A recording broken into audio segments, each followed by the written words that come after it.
In 2021, Lisa Harney weighed the flattened 22 slug to 36.8 grains. BCI Vault Glass, Trembling Desiccant, and Indigo Box 812214 hushed the rock salt myth. Fluorescent hum and rattling maples cradled the pellet's unyielding metal. If this whisper of Ohio history soothes you, please subscribe for more hushed midnights. Inside Bob's Carryout and Lounge on February 13, 1981, Gary Schwab polished thick mugs beneath a low amber Schlitz sign. His fingers traced decades of lacquer on the bar, while the jukebox sighed out the Statler Brothers over the soft hiss of the fryer. Mary Jane Ruther folded bar towels beside him, their cotton still damp from bleach, the cloth smelling faintly of lemons and old copper pipes. Robert Bob. Ruther stooped to refill the popcorn machine, salt crystals pattering like sleet into the metal scoop. Outside, a late winter wind combed the slush piles along Ohio Route 587, yet the linoleum floor kept a stored summer warmth from the basement furnace. She slid the ledger shut, feeling the raised grain of its cover like a favorite hymn book. Bob's brother had phoned earlier about a stray beagle, and Mary Jane's laugh had clung to the cigarette smoke drifting under the tin ceiling panels. Gary tested the lock on the back storage door, feeling its sticking hinge as the cash drawer chimed a closing note. Gary's breath fogged the back doorway when he peeked into the alley, checking that drifts had not buried the fire exit. A lone customer, Larry Boehm, nursed a cola and traced the condensation ring into a compass pointing home. The neon Budweiser horse flickered, casting red glows over stacked beer crates. For a final moment, the lounge breathed like a settled hearth, while the snow-suited night pressed its quiet muzzle against the glass. Bob's Carryout stood on the footprint of an 1876 general store that first traded lamp oil for rye flour when the B&O rail spur arrived.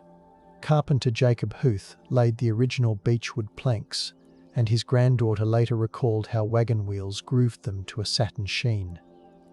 In 1899, an assessor measured the storefront at 28 feet across and noted the scent of molasses barrels thickening in summer heat, a detail still penciled in the Seneca County ledger.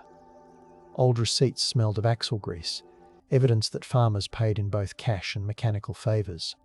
Trains screeched outside, flinging coal dust that darkened the clapboard until a 1912 repaint sealed the grain under red lead.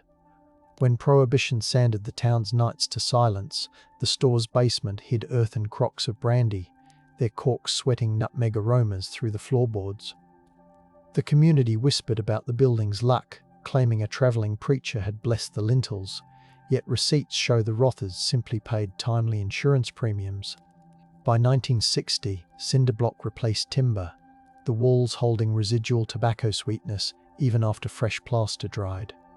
When a 1959 remodel replaced the foundation stones, workers found pickle barrels buried as insulation, their staves still perfumed with brine. Shelves once stacked with quilting thread shifted towards six-packs, but the counter retained its carved notch where Huth tallied harvest weights.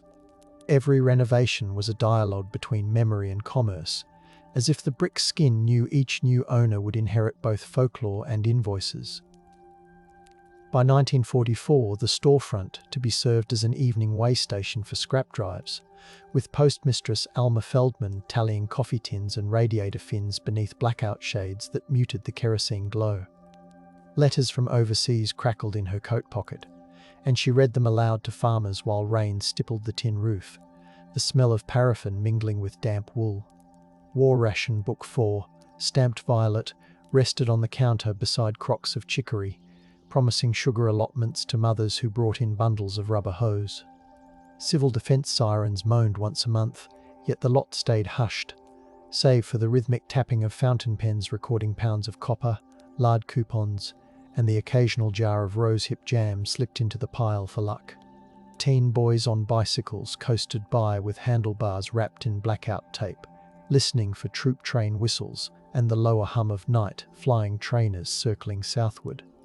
When the harvest moon lifted over the grain elevator, Alma would lock the ledger away, trace her finger across the old beach plank scar, and murmur that the building felt steadier now that sacrifice had seeped into its joints.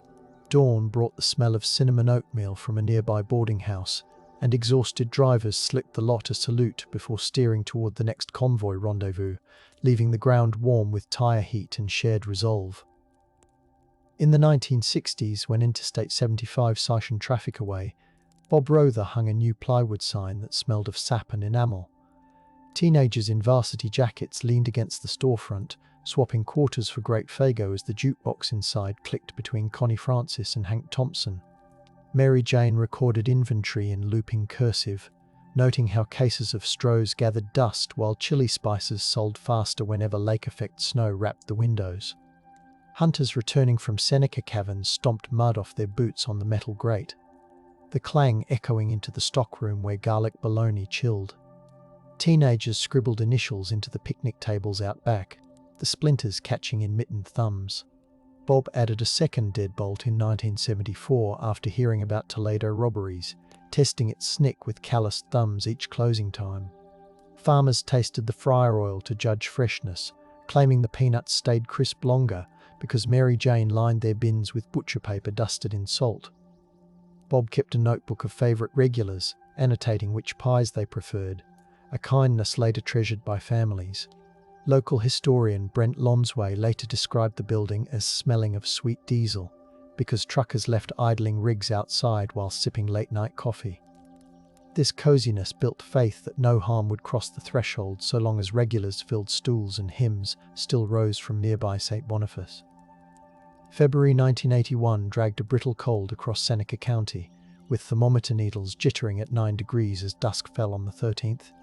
The National Weather Service log from Toledo recorded wind gusts scraping 21 miles per hour, bringing the scent of granular road salt into Bob's carryout each time the door opened.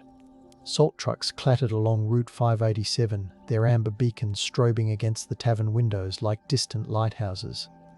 Farmhands paused for steaming beef sandwiches while their gloves dried on the radiator, the hiss sounding like subdued applause.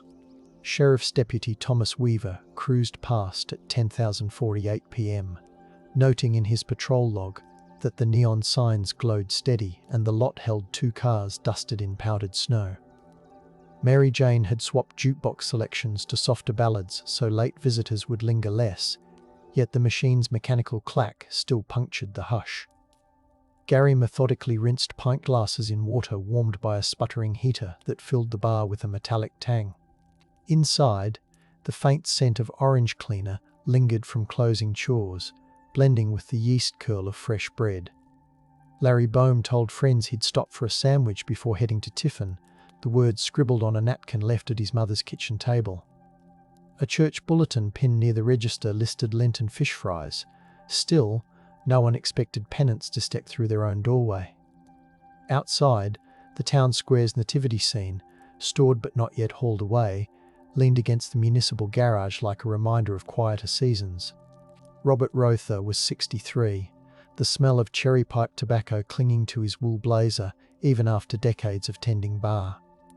Born in 1917, he had apprenticed in Detroit auto plants before returning to New Regal to manage his father's grocery aisles. His ledgers showed tidy sums saved for the nieces he doted on, and his calligraphy spelled each supplier's name with respectful precision. Mary Jane, 56, once stitched vestments for Saint 4. Boniface, leaving gold thread shimmering in the choir loft whenever she unfurled new cloth. She preferred her coffee scalding with just enough sugar to taste like ash caramel. Her sewing machine, a 1950s Singer, rested in the stockroom office, its oil scent mingling with spice jars. Gary Schwab was 24, a Vietnam-era veteran never deployed, whose hands still bore faint calluses from rebuilding carriages in his parents' garage. He tuned the jukebox to Charlie Rich when the workday waned, claiming the crooner's voice matched the bar's amber lights. Gary kept a photograph of his black cat in his billfold, edges creased from repeated unfolding. Larry Boehm, 20, worked day shifts at a tiffin tool and dye shop and carried a harmonica scented with machine oil. He planned to trade overtime pay for a used Pontiac. Each person carried a keen sense of routine, the sort of predictability that lulled friends into believing the bar's locked doors spelled safety. Their mingled habits perfumed the lounge with roasted coffee, fresh starch, dial cleaner, and youth. All day on February 13, deliveries arrived in a quiet rhythm that later served as investigators' clockwork. At 9:15 a.m, the Schmidt baking driver signed the invoice with blue ink and left 4 trays of buns, noting frost feathering the stockroom window. Around noon, Mary Jane phoned the wholesale liquor rep in Findlay, her voice recorded on a microcassette archived in the company's files, requesting 2 cases of black velvet for Monday. Bob balanced bank deposits after lunch, the paper currency smelling of iron and fabric softener from pockets, then drove to Tiffin National Bank where cameras captured his heavy tweed coat at 1:70 am. Gary arrived at 3, whistling through chapped lips, and he fixed a cardboard shim under the cooler that rattled like loose cymbals. A Girl Scout troop stopped by selling cookies around 5, their wool hats shedding snowflakes that melted into sugary beads. Larry spent the evening at his friend Steve's garage, wiping his hands on gasoline-scented rags before aiming toward New Regal after 10:03 p.m. At 8:30 p.m, Bob phoned a wholesaler about a stubborn soda tap, the call logged with a faint smudge where his thumb held the receiver. Snowflakes sifted under the door by 11, sprinkling the rubber mats with icy grit.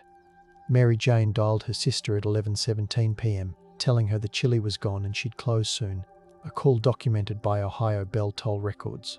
Somewhere after midnight, the cash register tape tallied its final sale and jammed, the ribbon twisting like a halted heartbeat.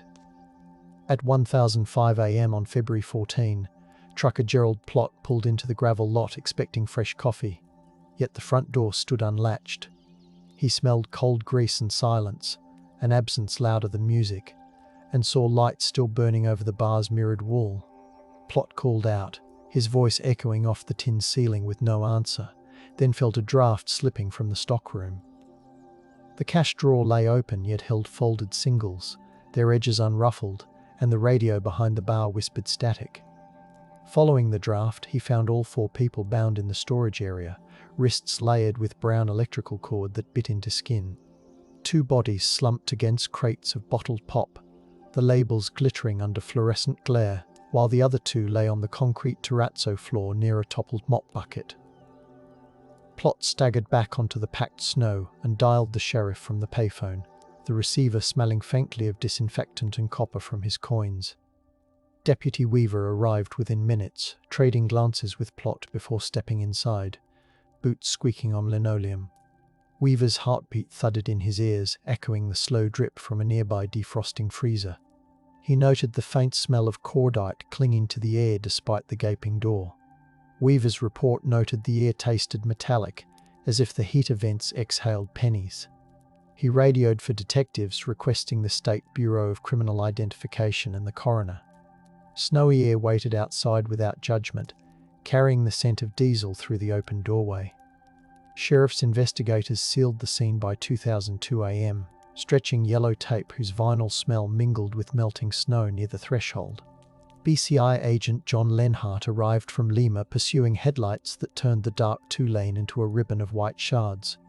Inside, he catalogued footprints in talcum-like dust on the stockroom floor, measuring heel widths at 3.5 inches and comparing them to the victim's shoes.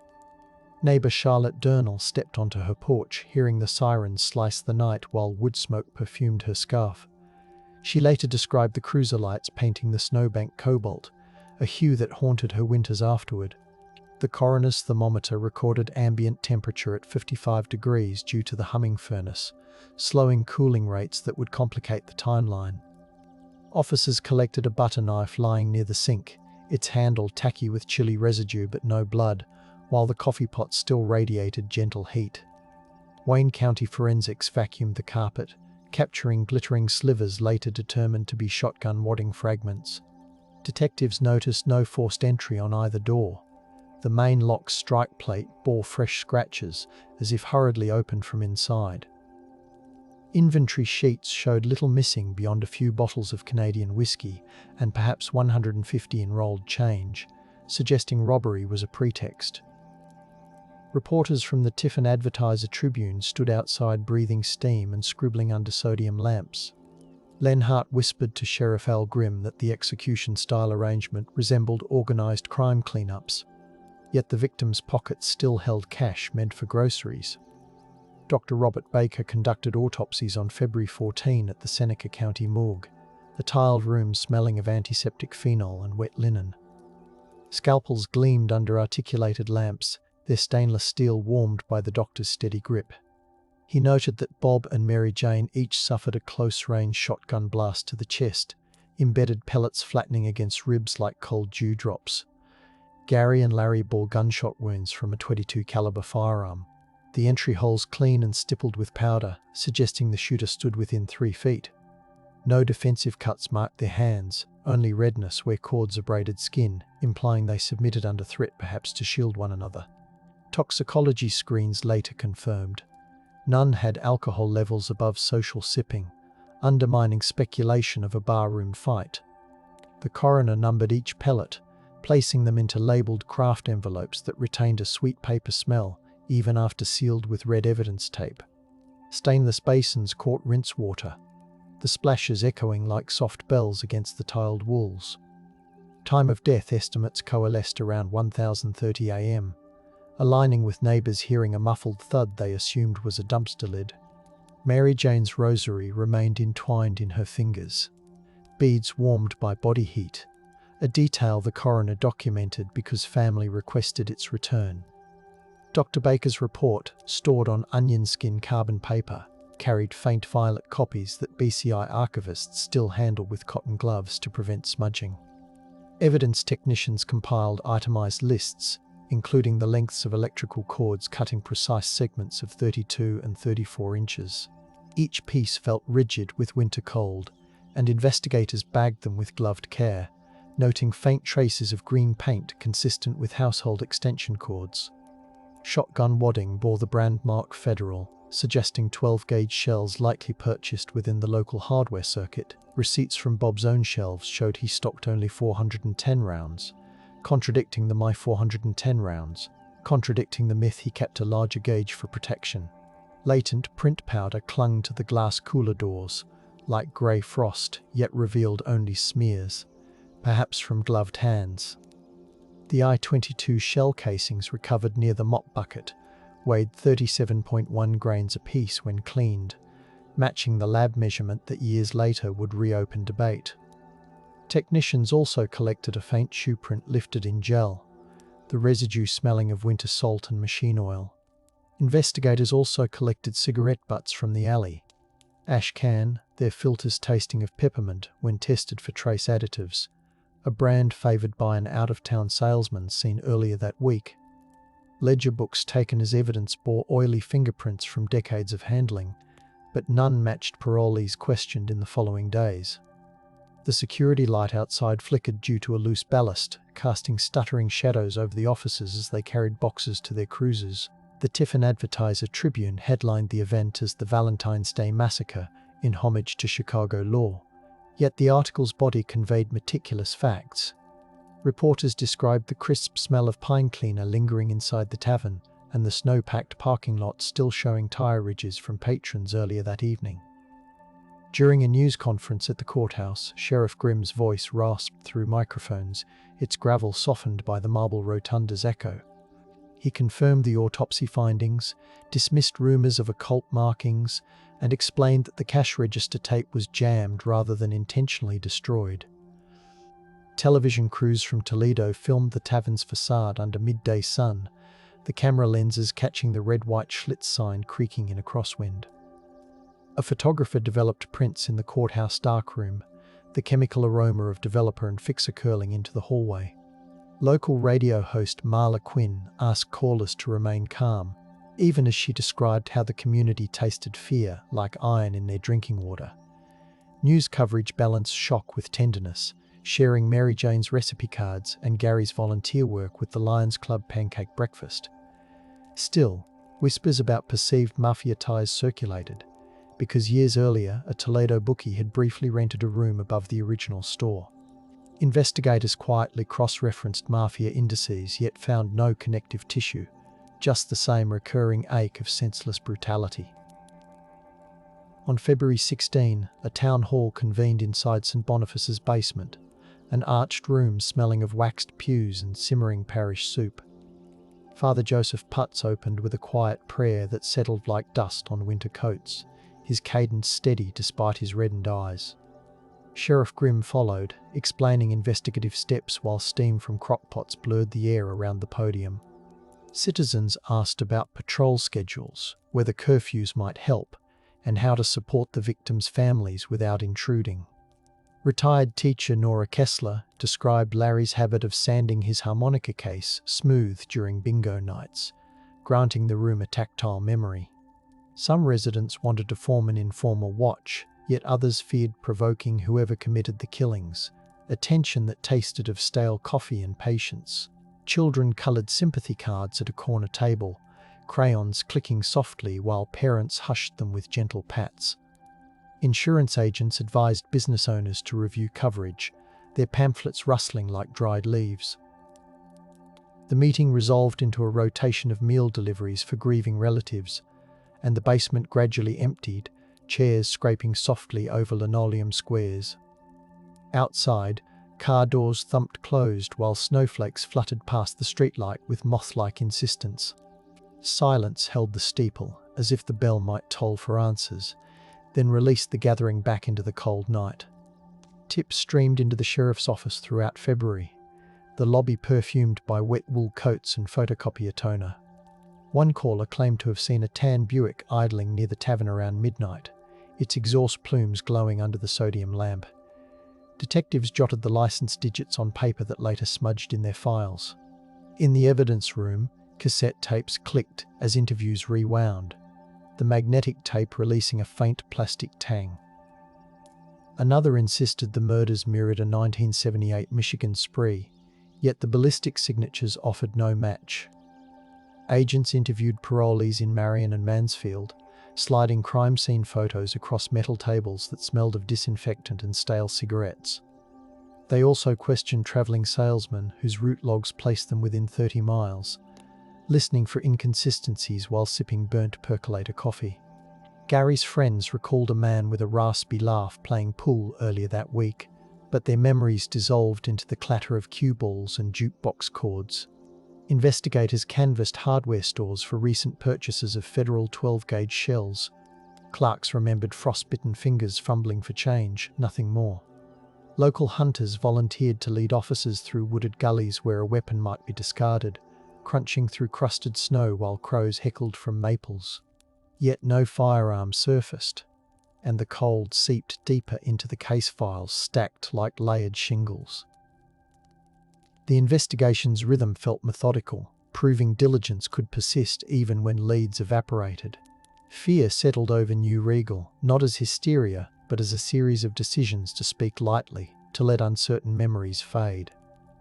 Bartenders in nearby towns stopped gossiping about high-stakes card games, because rumour alone felt like bait for unseen violence. Farm supply clerks whispered that talking too much might scare customers away, and economic silence layered atop fear. Families kept porch lights burning until dawn, their bulbs filling night air with a faint ozone scent. Reporters returned to Toledo, and the town's quiet turned into a blanket of respect, yet also a shield for secrets people worried might implicate friends. A truck mechanic told investigators he had repaired a stranger's Chevy the week before, but later recanted, perhaps wary of retaliation or of being wrong. Church bulletins printed the victims' names each Sunday through Lent, candle wax dripping onto the pages like slow tears. Farmers remarked that coyotes howled more boldly after the killings, their voices carrying across frozen fields, and some neighbours refused to mention the bar at all. This collective hush was not imposed by authorities. It arose from a desire to keep grief from spiralling into vigilantism. The result, however, was a dampening of potential leads, a suppression born from protective love. People inhaled the scent of wood smoke and made promises to wait, to heal, to remember quietly. In early 1982, BCI analysts revisited the evidence, unsealing envelopes that released whispers of paper fibre into the lab's filtered air. The reopened envelopes emitted a stale breath of fryer smoke trapped for decades, startling the analysts with its persistence. They compared the 22 ballistics to national databases via teletype, the machine's clattering rhythm echoing through the sterile room. No match surfaced, yet the process left carbon copies folded into case files like thin, crinkled snow. Investigators also re-examined the electrical cords, tracing their manufacturer to an Ohio company that sold through hardware chains across the Midwest, offering little specificity. The cord's copper strands glinted under magnification, each hair-like filament reflecting the lab lights. Agents re-interviewed acquaintances of a Toledo drifter rumored to carry both weapons, but this lead dissolved when employment records showed him in Kentucky that week. A psychic from Cleveland mailed a letter perfumed with lavender oil, claiming the murderer wore a ring engraved with a hawk. Detectives filed it politely without comment. Meanwhile, the bar's new owners repainted the cinder-block walls, sealing in the lingering smell of fryer grease while leaving the stockroom locked, out of reverence and unease. Suppression took bureaucratic form when budget cuts limited overtime, forcing investigators to stack notes for later review. By 1983, Seneca County commissioners documented the investigation costs at $72,400, a figure scribbled on ledger paper scented faintly of carbon ink. Deputies logged overtime hours by hand, their pens scratching like insects across ledger columns. Grants funded additional forensic photography, so technicians reshot the crime scene evidence using Kodachrome slides that rendered bloodstains in deep russet. The slides clicked into carousel projectors during weekly briefings, casting the bar's narrow hallway onto walls while detectives sipped vending machine cocoa. Prosecutors considered convening a grand jury, but lacked witnesses willing to testify beyond rumor, a hesitation born of both fear and exhaustion. Meanwhile, Mary Jane's sister curated a scrapbook of sympathy cards, their edges brushed with pressed violets that smelled of earth even after drying. Family members visited the bar's shuttered doorway on anniversaries, leaving chrysanthemums that rustled in the wind like tissue paper. Some locals suggested the town should raze the building, yet others argued for preservation, believing history, even the painful kind, deserved a physical anchor. The debate reflected a balancing act between wanting closure and refusing to erase the stage on which the tragedy occurred. Businesses around the square experienced a quiet downturn, the absence of evening laughter noticeable as a hollow in the soundscape. The case persisted in files and in heartbeats, still awaiting a decisive thread. In 1984, Seneca County welcomed a new sheriff, Charles D. Ely, who inherited binders thick with transcripts and Polaroids that crackled when flipped. He ordered an audit of evidence storage, ensuring each bag retained its chain of custody signatures and remained unsullied by time. Ely's deputies practiced room entry drills in the armory, boots thudding over concrete, the air thick with gun oil and determination. State labs had begun experimenting with trace metal detection swabs, so technicians tested the victim's hands for firearm residue, though results remained inconclusive due to the shotgun's overwhelming spray. Ely met with the Rother and Boehm families in a courthouse conference room smelling of lemon polish, promising persistence without false hope. Insurance companies settled claims for the destroyed business, yet a clause about criminal acts required painstaking documentation of losses, prolonging paperwork like a second morning. Meanwhile, a travelling carnival set up near Fostoria, and townspeople noted how its calliope music felt jarring against their tempered evenings. Investigators circled back to the tan Buick sighting, canvassing auto shops for similar vehicles needing repair after the cold night.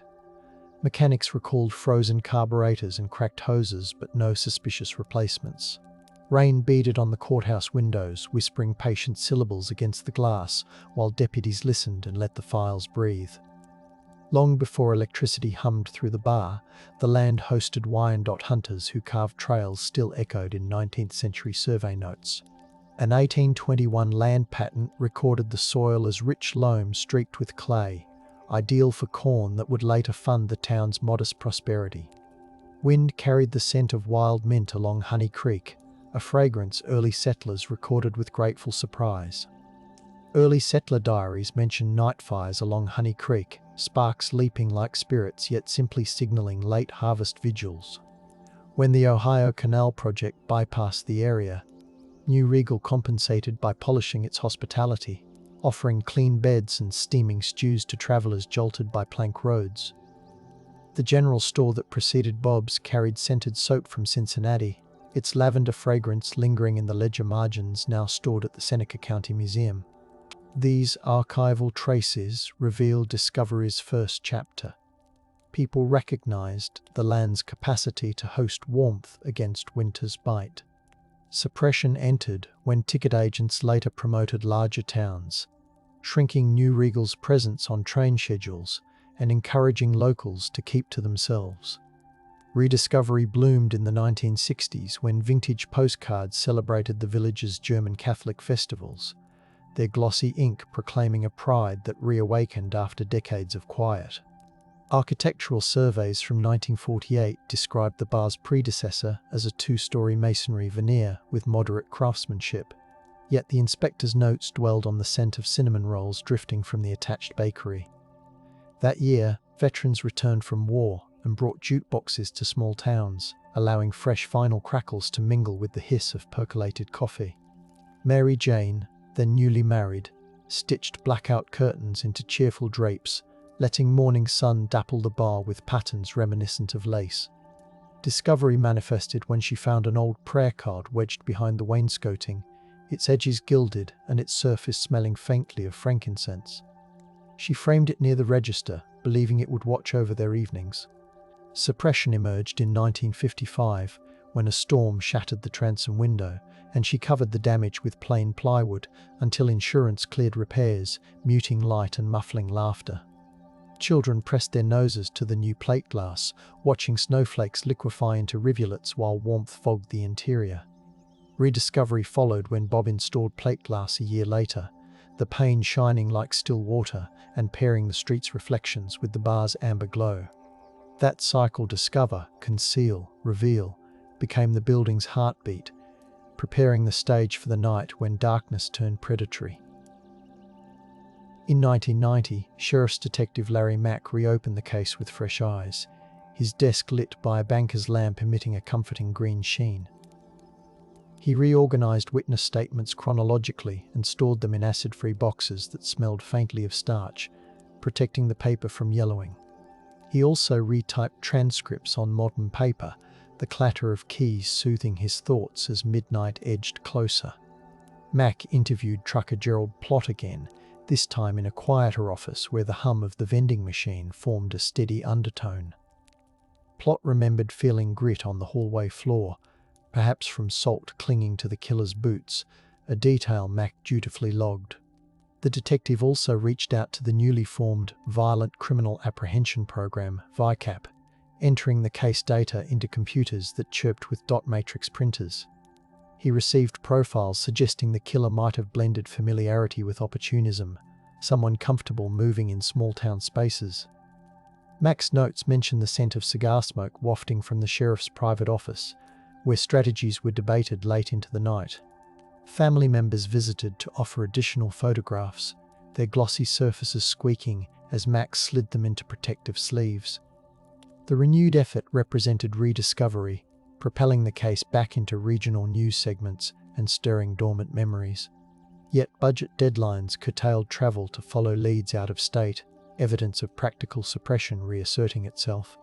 2 years later, in 1992, forensic scientists revisited the ammunition evidence, employing comparative microscopy that produced images resembling luminous lunar landscapes. The lab smelled of coolant and graphite as technicians aligned the Autopsies casings under dual eyepieces, tracing microscopic striations that could link to a specific firearm. They photographed each casing with scales, ensuring measurements down to 0.01 millimeters were preserved in the record. Meanwhile, detectives drove to Detroit to interview former associates of a suspect rumored to have fled there, the city's diesel tang seeping into their wool coats. On the drive back, detectives ate diner pie slick with strawberry glaze, the sweetness grounding them after fruitless interviews. Their motel notes reveal the walls vibrated with jazz from a nearby lounge, a sensory detail that underscored their distance from rural quiet.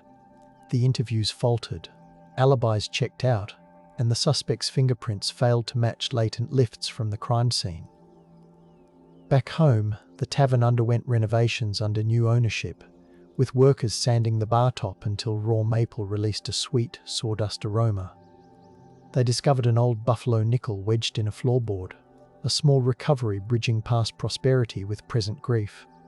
Yet they walled off the stockroom from public view, a physical manifestation of reverent suppression born from respect for those lost. In 1994, an anonymous letter arrived at the sheriff's office, the envelope smudged with what appeared to be fireplace soot. Inside, block-printed sentences accused a long-haul driver of confessing during a drunken stopover in Indiana, promising more details if authorities read the clue between rail timetables. Detectives pursued the lead, examining station logs and interviewing rail employees whose hands smelled of grease and steel filings. The alleged confession evaporated under scrutiny. No witness corroborated the story, and the supposed driver had died 2 years prior. Still, the letter's texture rough paper, slightly perfumed with stale smoke, lingers in the file as a reminder of community desperation. A volunteer choir sang softly near the memorial booth, their harmonies weaving through the crisp air like scarf tassels. Investigators used the opportunity to revisit neighboring counties, asking if similar crimes occurred, and found none. During that year's Heritage Festival, a memorial booth displayed the victims' photos beside candles flickering with beeswax scent, reminding visitors that the case remained open. Volunteers collected oral histories, capturing stories about the bar's camaraderie, the taste of its chili, the way Mary Jane hummed hymns while slicing lemons. The festival's brass band played softly, notes floating over cornstalks and carnival rides. Lanterns swayed above the square, murmuring with the wind and promising that light could persist. In 1999, Ohio's legislature expanded DNA collection laws, prompting BCI to re-inventory cold cases for biological traces once deemed unusable.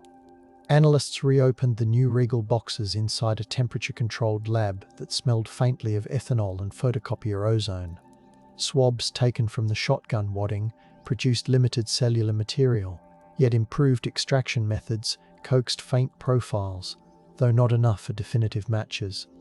Scientists archived leftover extracts in microtubes labeled with tiny barcodes, the freezer's frost biting their fingertips through latex. Technicians described the sensation of lifting evidence tape softened by age, its adhesive tugging like dried sap from envelopes. Detectives cross-checked the partial profiles against the combined DNA index system, newly available to county agencies, but the system returned no hits. Still, the effort marked discovery of future possibilities, as the case now held genetic breadcrumbs. The sheriff's office launched community outreach, inviting residents to submit tips via prepaid postcards printed on textured cardstock smelling of printer's ink. Some responses recounted dreams of the victims requesting patience. Others described suspicious strangers remembered only by the squeak of leather jackets. The accumulation of hopes and facts filled file cabinets whose drawers clanged like church bells whenever opened. Each incremental advance suggested the case would not simply fade into folklore, but remain anchored in evolving science. By 2001, technological optimism surged, and investigators collaborated with psychologists to construct behavioral profiles grounded in routine rather than sensationalism. Meetings took place in conference rooms bathed in fluorescent light, the air tinged with brewed tea and new binders. The profile suggested the killer likely wore winter gloves, explaining the absence of clear fingerprints yet leaving minute fiber traces that unfortunately had degraded. Detectives revisited the electrical cords, tracking retail batches through manufacturing lot numbers. They learned one spool sold in Fostoria days before the crime, though cash sales left no customer names. Retail clerks remembered the cord's rubbery scent, but not the buyer's face. They also consulted meteorological records to understand how the cold might have altered scent trails, even though crime dogs were never deployed. At community forums, residents discussed how grief had altered their sense of night sounds. Owls no longer soothing but startling. Survivors' relatives described the way grief tasted like oversteeped coffee, and how they folded that bitterness into perseverance. The case remained both personal and public, blending the sterile glow of evidence labs with the hearth warmth of shared memories. Investigators knew each retelling risked myth-making, so they grounded discussions in documented timestamps, signed statements, and the measured lengths of cord. In 2002, the Ohio Attorney General's office assigned veteran investigator Philip Recker to review the case, bringing fresh handwriting analysis expertise. Recker laid suspect signatures side by side under magnification, the ink lines revealing tremors, hesitations, and loops scented faintly of the archive's musty boxes. He interviewed former employees of the tavern, asking about backdoor habits, the squeak of hinges, the tick of the kitchen clock, details that might spotlight who felt comfortable moving unseen. One witness recalled hearing a muffled pop that night while holding a cup of cocoa near the window. Her description of the cocoa's nutmeg fragrance anchored the memory. He noted a faint squeak when the laser measured the doorframe, indicating a warp that could have nudged it ajar during the attack. Recker also traced the Canadian whiskey distribution chain, verifying that only 2 local establishments stocked the missing brand, yet both accounted for inventory. He concluded the theft served merely to stage a robbery narrative. The bar's new proprietors allowed investigators to map the building with laser rangefinders, their red beams flickering over walls still imbued with faint scents of aged beer. The resulting diagrams resembled a blueprint of absence, capturing angles and distances that would feed future reconstructions. In 2006, genealogist Dr. Elaine Huber volunteered to assist, intrigued by the convergence of family law and unresolved violence. She cross-referenced census records with bar patron lists, seeking patterns in surnames that frequently appeared during winter months. Her office smelled of archival paste and pencil shavings as she traced family trees branching through Seneca, Hancock, and Wyandotte counties. Huber noted that several patrons shared distant kinship, weaving a community tapestry tight with obligations. Huber traced baptismal records scented faintly of incense, their vellum pages ruffling whenever courthouse vents kicked on. She theorized the killer might have exploited this closeness, entering through trust rather than force. Her research unearthed an 1887 diary entry describing a night watch tradition where villagers took turns guarding storehouses during harvest. The practice had faded, leaving nights unguarded beyond faith in locks. Huber presented her findings at a historical society meeting lit by tapers and warmed by cinnamon cider.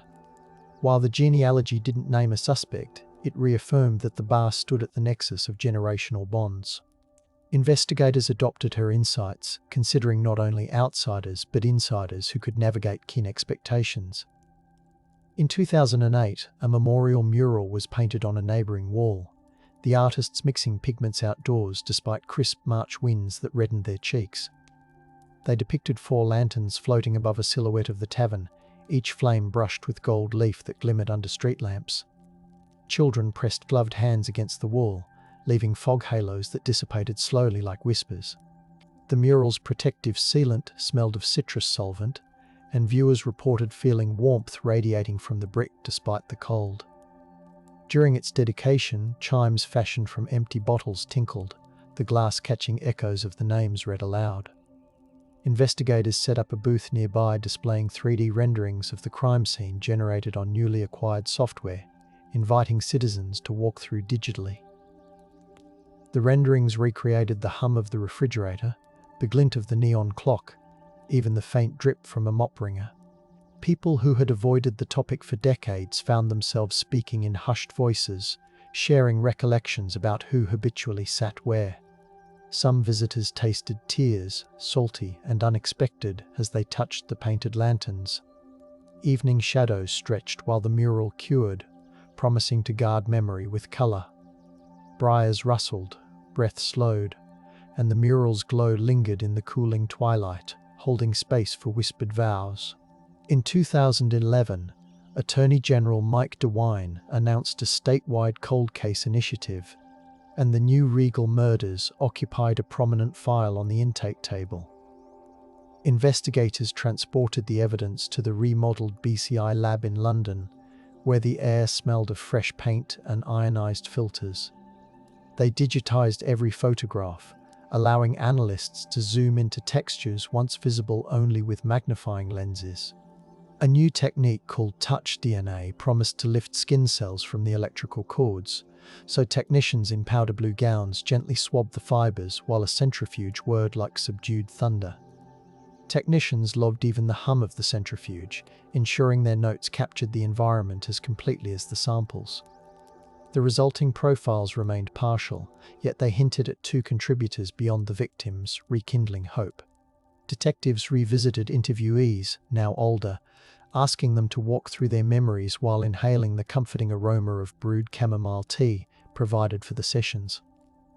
Some recalled the crunch of snow under unfamiliar boots. Others focused on the peculiar silence that followed the gunshots. The state also offered reward enhancements, printing posters that glowed orange under streetlights. The renewed spotlight nudged the case from the shadows again, bridging past and present through digital clarity. In 2013, forensic artist Samantha Molnar reconstructed the crime scene in charcoal sketches, layering the shading to emulate the stockroom's fluorescent glare.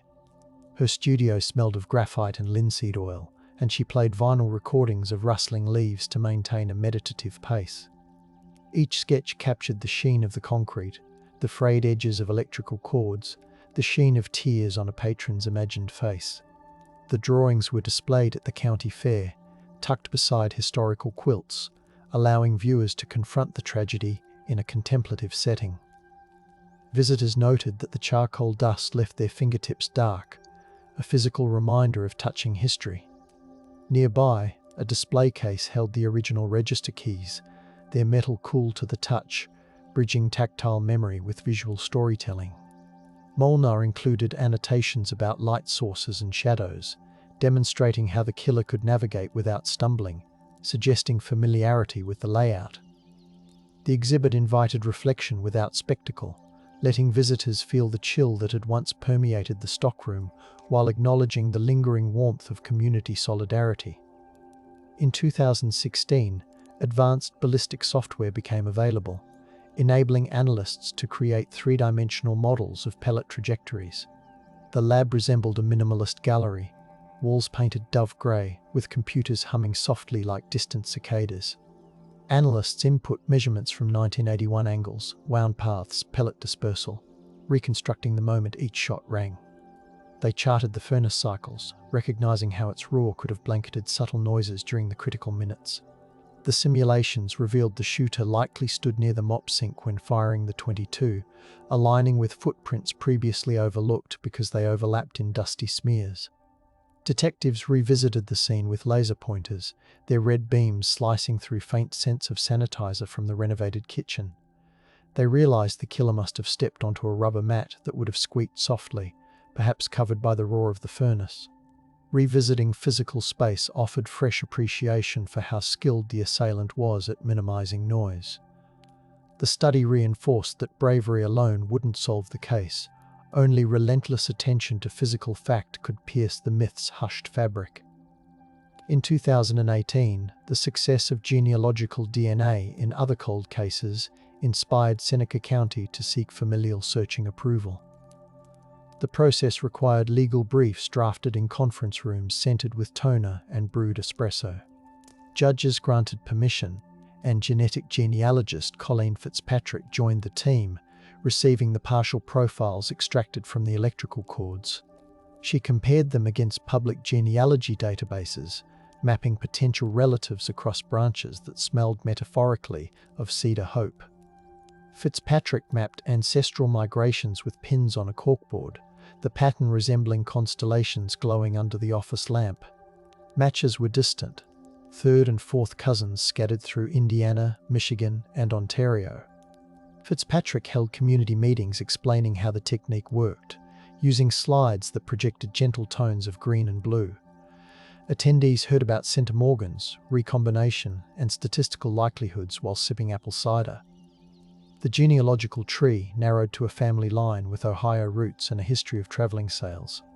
investigators sought interviews, approaching relatives with compassion, offering lavender-scented tissues as conversations reopened old family rifts. Though no arrest followed, rediscovery felt tangible. Science had provided a path previously uncharted, reminding everyone that time can fold back on itself, revealing hidden branches. In 2009, the Sheriff's Office hosted a remembrance walk that traced the quarter-mile from St. Boniface to the former tavern site. Participants carried lanterns lit with battery candles, their glow reflecting off freshly fallen snow that dampened footsteps into muffled thuds. The procession smelled of wool scarves, beeswax polish from the church doors, and faint diesel from the escorting patrol car. Along the route, storytellers paused to share archival snippets, a clerk's memo about stock deliveries, a customer's postcard describing the bar's chili as peppery comfort on a slate sky. Local bakers donated loaves of warm bread afterward, the crust crackling as participants broke pieces to share quietly. At the site, musicians played a slow fiddle air that hung in the cold like silver thread. Investigators set up a table with new tip forms, the paper thick and soft, encouraging people to write while memories stirred. One attendee recalled seeing a man wipe his boots on the rear mat days before the incident, a detail newly noted. The gathering ended with a shared silence, faces uplifted toward the night sky speckled with faint stars. Frost clasped the lantern glass as the crowd dispersed, promising to hold the light longer than the night could extinguish. In 2020, pandemic shutdowns altered investigative rhythms, yet detectives worked remotely, poring over scanned documents while home offices smelled of brewed coffee and printer ink. Some investigators found comfort in the faint scent of sourdough starters fermenting in their kitchens as they studied files late into the night. Virtual meetings connected them with forensic experts, the digital interface replacing the shared hum of conference rooms with the faint buzz of headphones. Analysts revisited call logs, overlaying them on cell tower maps to visualize timelines with renewed clarity. They discovered a gap between 12,000 and 130A, a window where no outgoing calls occurred despite the bar typically checking in with taxi services. This absence suggested the killer may have disconnected the phone momentarily, a subtle act aligning with meticulous planning. Family members joined video conferences, their faces lit by screen glow, recounting how grief intertwined with the isolating quiet of quarantine. The case, though paused in physical movement, remained active in minds, its evidence now stored in secure cloud servers humming silently beyond human senses. Suppression, in the form of public lockdowns, ironically allowed investigators to rediscover overlooked digital patterns. By 2021, Lisa Harney's measurement of the 22 slug, captured in the opening of this narrative, catalyzed a re-evaluation of ballistic interpretations. She double-checked the grain weight against fresh calibration standards scented with machine oil and ozone. The heavier-than-expected deformation implied. The bullet struck shelving before lodging in Mary Jane's shoulder, altering assumptions about shooter positioning. Investigators returned to the now-closed bar, permitted access by the current owners who had transformed it into storage. Dust motes shimmered as flashlights swept across old shelving, revealing faint gouges at height consistent with the revised trajectory. Harney inhaled the smell of aged cardboard and concluded the killer likely aimed hastily, contradicting theories of cold precision. Yet the choice to bind victims first still reflected chilling control. Harney pinned a photocopy of the revised trajectory beside the original, the two diagrams whispering of progress when aligned. The team compiled their findings into a report printed on thick ivory paper, its texture reminiscent of archival documents from 1880. They shared results with families, whose tears mingled with lavender sachets. Mary Jane's sister carried as comfort. The measurement, a small number etched into evidence logs, rebalanced narrative against myth. It reminded everyone that data quiet, persistent, could erode even the most dramatic legends whispered over decades. In 2022, advancements in footwear impression analysis emerged, allowing technicians to revisit the partial prints preserved in plaster casts since 1981. The lab smelled of damp gypsum as the casts were moistened and scanned with structured light. Software generated high-resolution models showing a herringbone tread pattern likely from a work boot popular in Midwestern hardware stores during the late 1970s.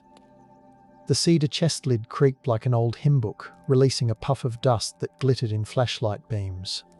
Investigators matched the pattern to purchase records from a Fostoria farm supply, narrowing the list of potential buyers by cross-referencing loyalty stamp books smelling of glue and dust.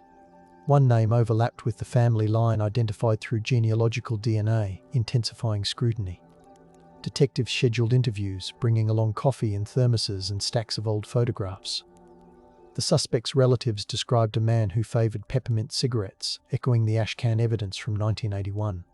Though he had passed away, his belongings kept in a cedar chest offered possible trace evidence.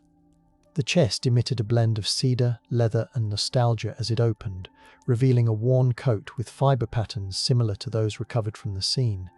Samples were collected, packaged and logged with fresh signatures, ensuring the chain of custody remained unbroken even after 4 decades.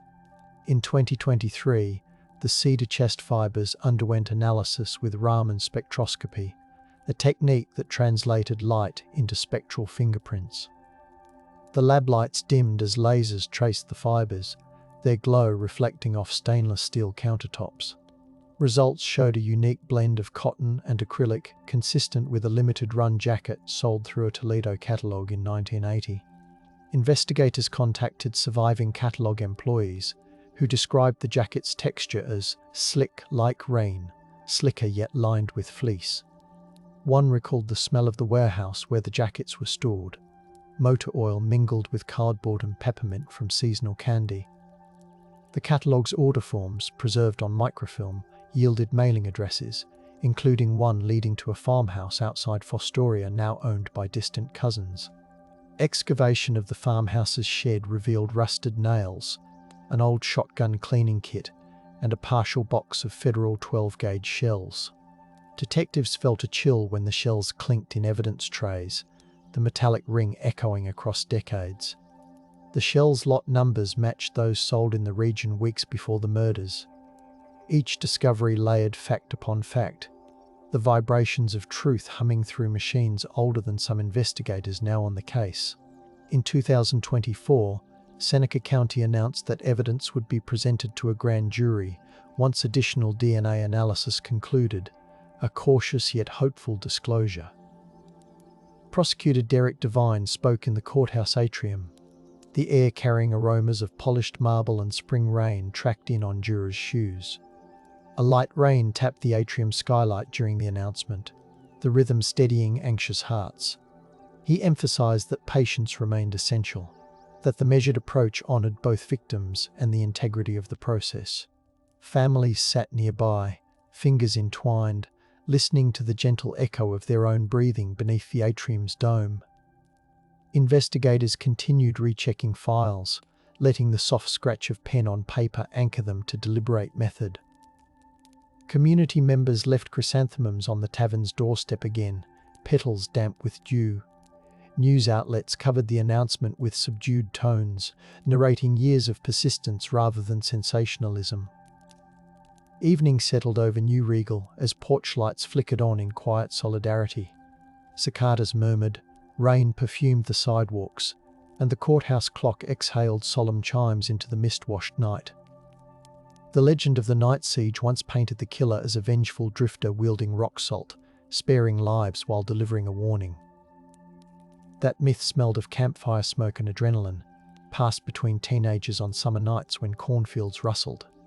Facts, however, settled like archival dust, steady and inescapable. Each measured cord length, every pellet weight, each notarized statement replaced embellished whispers with tactile truth. The Wade slug became a kind of prayer bead, invoked whenever conversations risked drifting toward theatrics. The community learned to let the myth coexist only as a reminder of how fear seeks dramatic costume.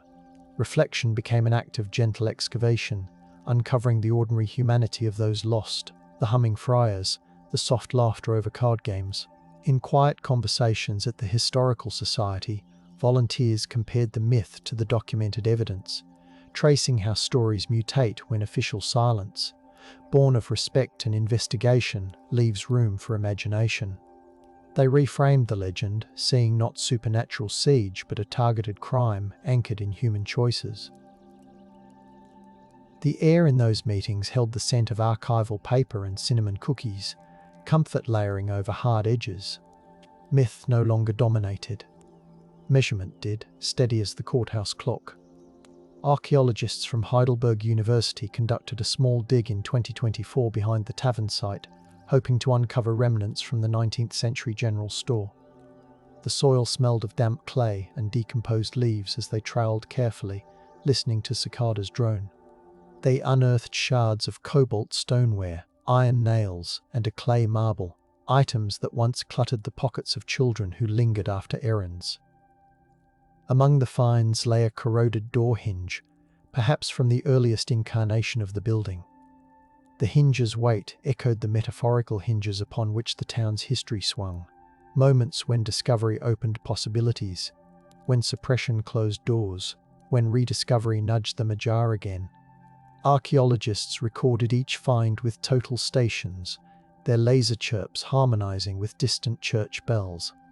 Community volunteers rinsed artifacts in buckets, the water turning silty brown, smelling faintly of mineral springs. Children visiting the dig wrinkled their noses at the earthy scent, yet they leaned in, eyes reflecting curiosity and empathy. These physical remnants reminded residents that the land had been a site of trade, laughter, and ordinary life long before tragedy darkened it. The excavation, though not tied directly to the murders, offered tactile reassurance that history includes resilience alongside sorrow. Larry Boehm's niece, Emma, now a librarian, began hosting oral history nights at the public library in Tiffin. She arranged chairs in a semicircle beneath pendant lights, the air carrying the papery scent of aged hardcovers. Attendees were invited to bring objects connected to the bar, a cocktail stirrer, a faded receipt, a matchbook smelling faintly of sulphur. Emma read from Larry's letters describing his harmonica practice, the parchment silky from years of handling. Participants shared memories of Mary Jane's gentle jokes, Bob's precise change-making, Gary's eagerness to volunteer for charity raffles. Emma emphasized the importance of documenting the mundane details, the sound of the doorbell announcing customers, the taste of the bar's dill pickles, so future generations would know the victims beyond their final night. Recording equipment captured the softness of voices, the occasional sniffle, the rustle of sweaters. Emma stored the recordings on archival drives, labeling each with lavender stickers her aunt once used for recipe cards. The project functioned as rediscovery, granting the community agency to define the narrative. Emma avoided speculation about suspects, focusing on preserving personhood with respect. The library's quiet hum, punctuated by the occasional beep of a scanning barcode, underscored the gentle persistence of memory. Architectural historian David Myers conducted a structural study, mapping how sound traveled through the tavern's cinderblock walls. He used acoustic modeling software to simulate the shotgun blasts, the 922 pops, and even normal conversation, translating them into waveforms that rippled across digital diagrams. He even simulated the soft clink of ice in glasses, demonstrating how ordinary bar noise could mask approaching footsteps. The models revealed that the stockroom absorbed sound more than expected, meaning nearby residents might genuinely have missed the violence despite being awake. Myers presented his findings in a lecture hall smelling of dry erase markers and coffee. He explained how the ceiling tiles, installed in 1978, contained fiberglass insulation that muffled high frequencies. This data countered rumors that the town ignored obvious cries for help, easing a burden carried by some neighbors for decades. He paired the science with empathy, describing how architecture can inadvertently shield both comfort and crime. The presentation concluded with a live demonstration, a soft chime rung near the stage, barely audible at the back row, proving the building's design played a role in the night's perceived silence. Listeners left with a nuanced understanding that physical space shapes memory. Acoustic Insight inspired musician Jonah Renner to compose a soundscape honoring the night siege victims, layering field recordings from New Regal streets. He captured the purr of distant tractors, the creak of shop doors, the murmur of Honey Creek at dusk, mixing them with gentle harmonium drones. Renner layered a distant church bell into the mix, its tone soft as fog and resonant as polished brass. The composition included the faint clink of glassware and the low thump of a jukebox bass line, evoking the bar's ambience without reenacting violence. Renner premiered the piece in the town square under strings of Edison bulbs that perfumed the air with warm filament heat. Attendees wrapped themselves in blankets, sipping cocoa that tasted of nutmeg and hope. The soundscape invited listeners to breathe deeply, to absorb the ordinary textures of a night before tragedy struck. As the final tones faded, only the whisper of wind through maple leaves remained, carrying the weight of absence with grace. Maple leaves whispered, breath slowed, and the night held every echo with tender patience around the listening crowd. Legal scholars from Ohio Northern University dissected the case during a seminar on cold case prosecutions. They analyzed statutes of limitations, none applicable to murder, and discussed evidentiary hurdles when witnesses age.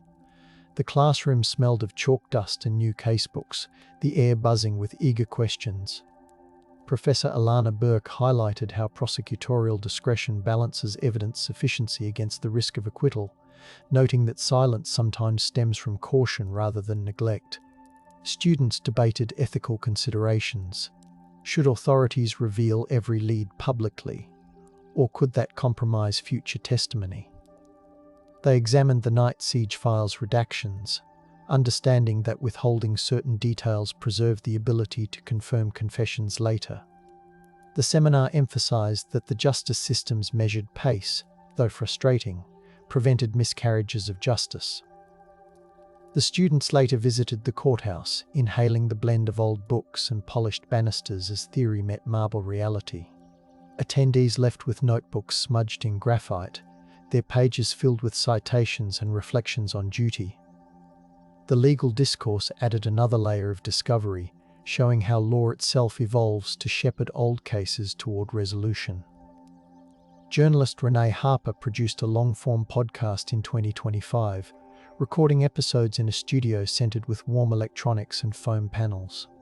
She interviewed investigators, family members, historians, and scientists, weaving their voices into a narrative that favored empathy over sensationalism. She edited late into the night, the studio monitors casting turquoise light while crickets chirped outside the open window. Harper described the tavern's interior using ambient sounds, the hum of a cooler, the soft clang of a swinging door, the snow-muffled quiet outside. She interspersed archival clips of radio reports, crackly yet poignant, reminding listeners how the case unfolded in real time. Throughout, she returned to the image of the Wade slug, the precise 36.8 grains that punctured legend. Her closing episodes pondered why communities cling to myths, how silence can be both shield and shroud. Listeners sent messages describing how the podcast lulled them to sleep while also educating them, fulfilling the ASMR cadence the channel cherished. Harper concluded by encouraging continued attention rather than demanding action, aligning with the community's gentle resolve. The evidence itself resides in climate-controlled cabinets where silica gel packs smell faintly of clay each time boxes are unsealed. Custodian Maria Ortiz performs quarterly checks, running gloved fingers along seals, ensuring no adhesive fails. She records humidity levels, listening to the steady hum of the system maintaining 45% relative humidity. Ideal for paper, less inviting for mold. She likened the cabinet's hum to a lullaby, one that lulled evidence into guarded sleep rather than forgetfulness.